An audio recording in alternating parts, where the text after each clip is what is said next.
26 April. Die skatte van Gods genade is vir ons. Ons het uit Gods volheid ontvang. En uit sy volheid het ons almal ontvang, ja, genade op genade. Johannes 1 vers 16. Christus het getrag om die wêreld te red, nie deur gelykvormigheid daaraan nie, maar deur aan die wêreld die veranderende krag te toon van die genade van God, om die menslike karakter in die ewebeeld van die karakter van Christus te buig en te vorm. Die Satan het beweer dat God selfsugtig en 'n verdrukker is, iemand wat alles neem en niks gee nie, wat die diens van sy skepsels vereis vir sy eie heerlikheid en wat nooit iets opoffer vir hulle voordeel nie.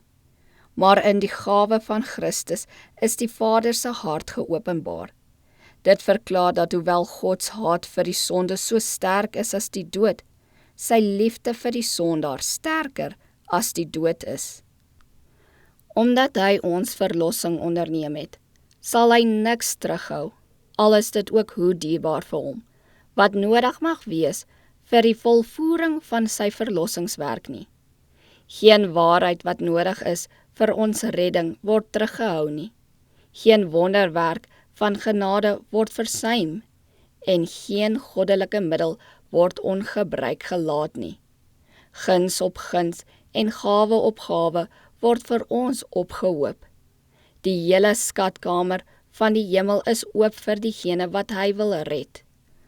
Hy het die rykdom van die heelal versamel, die bronne van sy oneindige krag oopgestel en alles in die hande van Christus gelê en aan hom gesê, dit alles is vir die mens.